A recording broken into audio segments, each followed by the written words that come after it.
ഓടി നടന്ന് വീട്ടുകാര്യങ്ങളൊക്കെ ചെയ്തിരുന്ന ഒരു പാവം വീട്ടമ്മയുടെ അവസ്ഥയാണിത്. ഇപ്പോൾ നടക്കാനും വയ്യ, കണ്ണിന് കാഴ്ചയുമില്ല, ശരീരമാസകലം വ്രണവുമായി പൊട്ടിയൊലിക്കുന്നു. അവർ പറയുന്നു ഇത് ചികിത്സാ പിഴവെന്ന്. പിന്നെ അതിന് നടക്കാനും ഇരിക്കാനും ഒന്നും പറ്റൂലായിരുന്നു. പഴുത്തളിന്തി കണക്കാണിരുന്നത്. എൻ്റെ പെട്ടെന്നൊരു ദുരിതത്തിലേക്ക് കൊണ്ട് തള്ളിയല്ലേ? അത്ര അത് സഹിക്കാൻ നോക്കൂല. ആ രൂപമായിരുന്നു. സാർ, ഞാൻ മുട്ടുവേദനയായിട്ട് ഞാൻ പിന്നെ ഡോക്ടറെ വീട്ടിൽ പോവുകയാണ്. ഇതിന് മുമ്പ് ഞാൻ മെഡിക്കൽ കോളേജിൽ പോയിട്ടുണ്ടായിരുന്നു മുട്ടുവേദനയ്ക്ക്.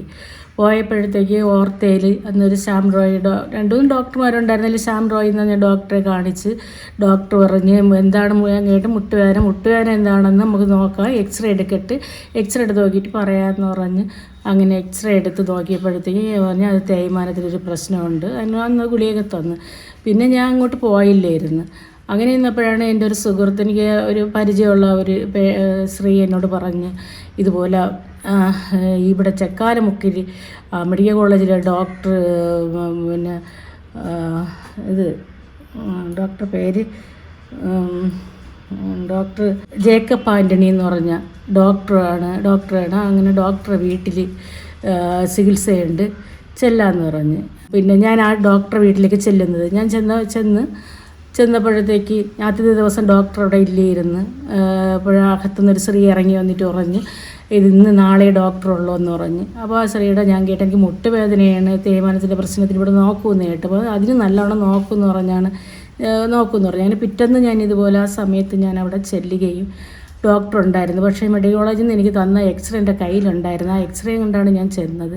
ഞാൻ ചെന്നപ്പോഴത്തേക്ക് ഡോക്ടർ എന്നോട് കേട്ട് എന്ത് അസുഖമെന്ന് കേട്ട് റൂമിൽ ചെന്നപ്പോഴത്തേക്ക് ഡോക്ടർ, ഞാൻ പറഞ്ഞു എനിക്ക് മുട്ടിന് തേയ്മാനമുണ്ട്, മുട്ടുവേദനയാണ് സാറെന്ന് പറഞ്ഞു.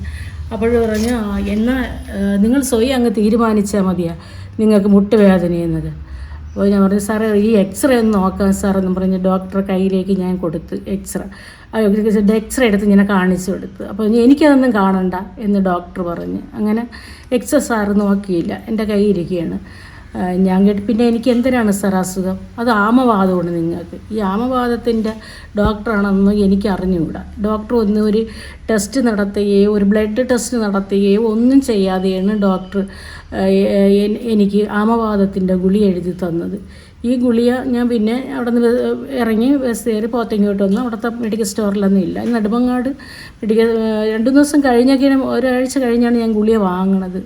നെടുമങ്ങാട് നിന്ന് കിട്ടി, മെഡിക്കൽ സ്റ്റോറിൽ നിന്ന് കിട്ടി, ഞാൻ വാങ്ങിച്ച് കഴിച്ച് 3 ദിവസം ആയപ്പോഴത്തന്നെ എൻ്റെ ശരീരമാകെ തളരും പോലെയൊക്കെ അങ്ങ് തോന്നുകയും കണ്ണങ്ങ് അടയുകയും 2 ദിവസം കഴിഞ്ഞപ്പോഴേ കണ്ണങ്ങ് പഴുത്ത്. ഞാൻ പിന്നെ കണ്ണുമായിരിക്കുമെന്ന് വിചാരിച്ച് ഈ ഡോക്ടറെ നന്നായിട്ട് വിശ്വസിച്ച് മെഡിക്കൽ കോളേജിലൊരു പ്രൊഫസറല്ലേ എന്നുള്ള രീതിയിൽ അങ്ങനെ പിറ്റെന്നും കണ്ണടഞ്ഞ് പഴുത്ത് കയറി. കണ്ണ് നല്ല ചുവപ്പും എനിക്ക് കാഴ്ചയ്ക്ക് എന്തോ ഒരു മങ്ങലയാക്കും പോലെ. ഞാൻ കണ്ണുമായിരിക്കും എന്നാണ് വിചാരിച്ചത്. പക്ഷേ ഉള്ളിനകം മൊത്തവും പഴുത്ത് കയറി.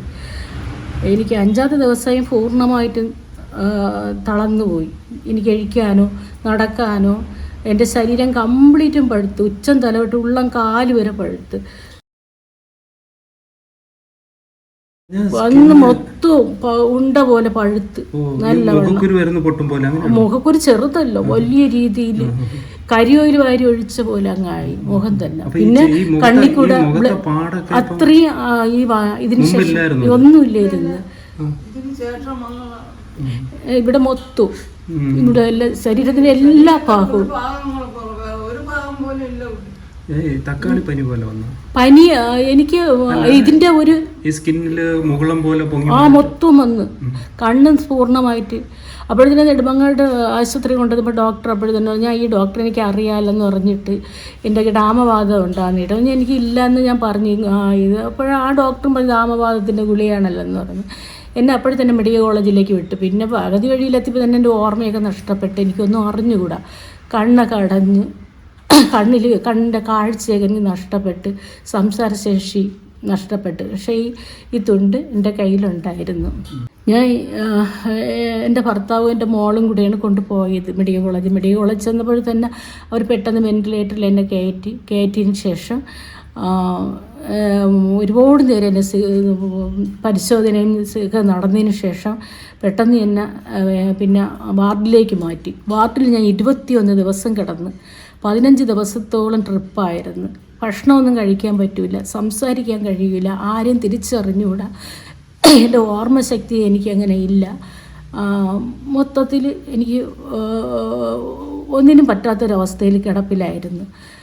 15 ദിവസം കഴിഞ്ഞ് പിന്നെ എന്നെ മരുന്നിനോട് പ്രതികരിക്കില്ല. 6 ദിവസവും മരുന്നിനോട് പ്രതികരിക്കില്ല. ഇതിൻ്റെയൊക്കെ എൻ്റെ ചേച്ചി, എൻ്റെ നേരെ മൂത്ത ചേച്ചി പല പ്രാവശ്യം ഡോക്ടറെ വിളിച്ച്, ഡോക്ടറെ ഒന്ന് വരണം, ഡോക്ടറെ തന്ന ഗുളിക കഴിച്ചാണ് എൻ്റെ അനിയത്തി വളരെ സീരിയസ് ആയിട്ട് കിടക്കുകയാണ്, വന്ന് കാണണമെന്ന് പറഞ്ഞ്. അപ്പോൾ ഡോക്ടർ പറഞ്ഞ് പിന്നെ ഞാൻ എന്ത് വേണോ ചെയ്യുക എന്ന് പറഞ്ഞല്ലാതെ ഈ ഡോക്ടർ ഒരു ദിവസം പോലും അവിടെ വന്നിട്ടില്ലായിരുന്നു.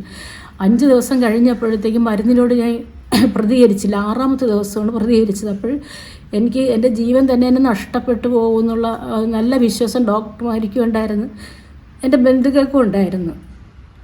എനിക്കൊന്നും അറിയില്ലായിരുന്നു.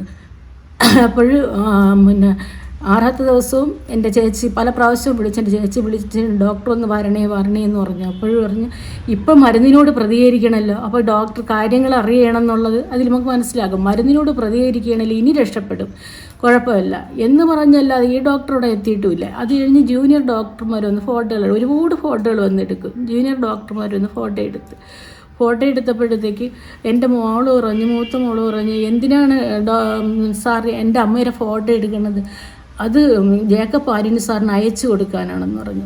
ജേക്കബ് ആര്യൻ സാർ ഒന്നിവിടെ വരണം, അല്ലാതെ എൻ്റെ അമ്മ ഈ അവശ നിലയിൽ കിടന്ന അമ്മ മരണത്തോടെ മല്ലടിക്കുകയാണ്, വായിക്കൂടെ ബ്ലഡ് അല്ല. അപ്പോഴും പറഞ്ഞു അതുകൊണ്ട് പിന്നെ സാറിന് ഇവിടെ വരുത്തണം, സാർ ഫോട്ടോ അയച്ചു കൊടുക്കണം. അത് ജേക്കബ് ആൻ്റണി സാർ ഇവിടെ ഇല്ല, ഹൈദരാബാദിലാണ് എന്ന് പറഞ്ഞു. അപ്പോൾ ഡോക്ടറെ വിളിച്ചപ്പോഴും ഡോക്ടർ ഇവിടെ ഇല്ല, സ്ഥലത്തില്ല, ഹൈദരാബാദിലാണെന്നാണ് പറഞ്ഞത്. പിന്നെ വായിക്കൂടെ ബ്ലഡ്, കണ്ണിക്കൂടെ ബ്ലഡ്, ചെവിക്കൂടെ, മൂക്കിക്കൂടെ ബ്ലഡ്, മൊത്തത്തിൽ അങ്ങനെയായിരുന്നു. വായിൽ നിന്ന് ഒരു കുപ്പി ബ്ലഡാണ് തുപ്പി ഒഴിക്കേണ്ടതിന്. പിന്നെ ഒരേ കണക്കിന് വിറയലെന്ന് പറഞ്ഞാൽ ഒരു 10 ദിവസത്തോളം ഇങ്ങനെ കിടുകിടുകിടാ വാ വിറച്ചുകൊണ്ടിരിക്കും. വാ അടഞ്ഞു പോയാൽ തുറക്കാനും പറ്റില്ല.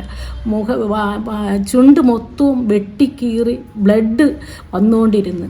അപ്പോൾ ചുണ്ട് അടഞ്ഞു പോയാൽ തുറക്കാൻ പറ്റില്ല. പിന്നെ ഡോക്ടർ ഉപ്പ് വെള്ളവും ഇട്ട് തുണിയിൽ മുക്കി ചുണ്ടിൽ ഒരേ കണക്കിന് തുടച്ചെടുത്തോണ്ടിരിക്കുന്നു, പഴുപ്പും ബ്ലഡും. അടഞ്ഞ 5 മണിക്കൂർ വരെ എടുത്താണ് ആ ചുണ്ട് തുറന്നെടുക്കാൻ പറ്റണം. അത്രയ്ക്കും ഞാൻ വേദന തിന്ന് ഇറക്കി. പിന്നെ 21 ദിവസം മെഡിക്കൽ കോളേജിൽ കിടത്തിയിരുന്നു. അത് എങ്ങനെ ജനറൽ വാർഡിലാണോ? ജനറൽ വാർഡിലായിരുന്നു. അവിടെ ആ സമയത്തുള്ള ചികിത്സയൊക്കെ നല്ലത് ഒന്നുമില്ല. എനിക്ക് ചികിത്സാ കാർഡോ ഒന്നും ഇല്ലായിരുന്നു. പണ്ട് കാലത്താൻ കണ്ട വർഷങ്ങൾക്ക് മുമ്പ് ചികിത്സാ കാർഡ് കൊടുത്ത് അപ്പോഴും ഞാൻ അവസാന ദിവസം അറിയണം. അന്നവിടെ ചെന്നപ്പോഴത്തേക്ക് എനിക്ക് തന്നില്ല. ഇനി ഒരാഴ്ച കഴിഞ്ഞ് തുടങ്ങും എന്ന് പറഞ്ഞിട്ട് പിന്നെ ഇതുവരെ ആ ചികിത്സാ കാർഡ് കിട്ടിയിട്ടില്ല. അങ്ങനെ എനിക്ക് ചികിത്സാ കാർഡും ഇല്ല. എന്താണ് അവസ്ഥ? ഞാൻ വരുമ്പോൾ ചേച്ചി കിടക്കുകയാണ്, എന്താണ് ഇപ്പോഴത്തെ അവസ്ഥ? ഇപ്പോഴും എനിക്ക് ഇപ്പോഴും മെഡിക്കൽ കോളേജിലെ ചികിത്സയിലാണ് ഞാൻ. കണ്ണിലും ആഴ്ചയോറും കണ്ണാശുപത്രിയിൽ ചെല്ലണം. പിന്നെ കാഴ്ച എനിക്ക് നല്ല മങ്ങലുണ്ട്. കണ്ണിന് മുഖം തിരിച്ചറിയാൻ ഇപ്പോഴെനിക്ക് പറ്റണമെങ്കിലും എനിക്ക് കണ്ണിനെ നല്ല സാരമായി ബാധിച്ചു. അവർ 2 വർഷത്തെ ഗ്യാരണ്ടി മാത്രമാണ് കണ്ണിന് എഴുതിയിരിക്കണം. കണ്ണാശുപത്രി ഡോക്ടർ വന്നു. എന്നും കണ്ണാശുപത്രി ഡോക്ടർ വരും നോക്കാം. 15 ദിവസം ട്രിപ്പിലായിരുന്നു ഞാൻ. ഭക്ഷണമൊന്നും കഴിക്കാൻ കഴിയും. മുട്ടിൻ്റെ വേദനയും ശരീരഭാഗങ്ങളൊക്കെ പഴയതുപോലെ പഴുക്കണം. ഇവിടെ എല്ലാം വീണ്ടും മൊത്തം പഴുത്ത് വരണം. അപ്പോൾ ഡോക്ടറിന് വിഷാംശം ഉള്ളിൽ കിടക്കണത് കൊണ്ട് ഇതെല്ലാം വീണ്ടും വരും. അതെന്ന് പറയുമ്പോൾ ഈ കഴിച്ച ഗുളിക വിഷാംശം ഗുളികയാണ്. എൻ്റെ ശരീരത്തിന് അത് വേണ്ടല്ല. എനിക്ക് ആമബാധ ഇല്ലാത്ത എനിക്ക് ഈ ഗുളിക തന്നതല്ലേ, അത് ഉള്ളിൽ കിടന്ന് അത് ഇങ്ങനെ ഈ വിഷം അത്രയും പുറത്ത് പോകണം. അത് കാലക്രമേണ കൊണ്ടേ മാറ്റിയെടുക്കാൻ കഴിയുള്ളൂ. ഇപ്പം ഇങ്ങനെ ഈ ഡോക്ടറുടെ അനാസ്ഥ കാരണം വന്ന ഈ ഒരു വലിയ ദുരിതം ഒരിക്കലും പ്രതീക്ഷിച്ചതല്ല. ഇപ്പം എന്താണ് നമ്മുടെ ആവശ്യം? ഈ ഡോക്ടർ ഈ രീതിയിൽ ഇങ്ങനെ കാണിച്ചത് മനുഷ്യത്വരഹിതമാണല്ലോ. അതിനെതിരെ ഏതെങ്കിലും നമ്മൾ പരാതി കൊടുക്കുകയോ എന്തെങ്കിലും കൊടുത്തിട്ടുണ്ട്. മുഖ്യമന്ത്രിക്കും പരാതി കൊടുത്തിട്ടുണ്ട്, ആരോഗ്യവകുപ്പ് മന്ത്രിക്കും പരാതി കൊടുത്തിട്ടുണ്ട്. പിന്നെ ചാനലുകാരൊക്കെ വന്ന് പത്രക്കാരൊക്കെ വന്ന് എടുത്തിട്ട് പോയി. മുഖ്യമന്ത്രിയുടെ ഓഫീസിൽ നിന്നോ മറ്റോ എന്തെങ്കിലും മുഖ്യമന്ത്രിയുടെ ഓഫീസിൽ നിന്ന് പിന്നെ ഒന്നും അറിഞ്ഞില്ല, ആരോഗ്യ വകുപ്പ് മന്ത്രിയുടെയും ഒന്നും അറിഞ്ഞില്ല, ഫോൺ കോൾ പോലും വന്നില്ലായിരുന്നു, ഒന്നും അറിയാൻ കഴിഞ്ഞിട്ടില്ലായിരുന്നു. അത് നമുക്ക് സഹിക്കാൻ പറ്റില്ലായിരുന്നു. അങ്ങനെയുള്ള ദുരിതത്തിലാണ് ആ കൊച്ചു നീക്കൊണ്ട് ഇപ്പോഴും കണ്ടില്ലേ അതിൻ്റെ മുഖമൊക്കെ ഇരിക്കുന്നു. അത് പിന്നെ ആവർത്തിച്ച് വരുന്നതാണോ? അത് എനിക്ക് തോന്നുന്നു അതിൻ്റെ ഉള്ളിൽ പുറത്ത് പോകണം, വരുന്നതാ ഗുളിയുടെ ഇതിനായ ഒന്നും അറിയില്ല, അതിനെപ്പറ്റി ഒന്നും അറിയില്ല. എല്ലാം ദൈവത്തിൻ്റെ കയ്യിൽ. അത് അങ്ങ് പോയിട്ട് ഇനി വന്ന ഒരു കുട്ടിയായി ഇരിക്കുകയാണ് കുട്ടി.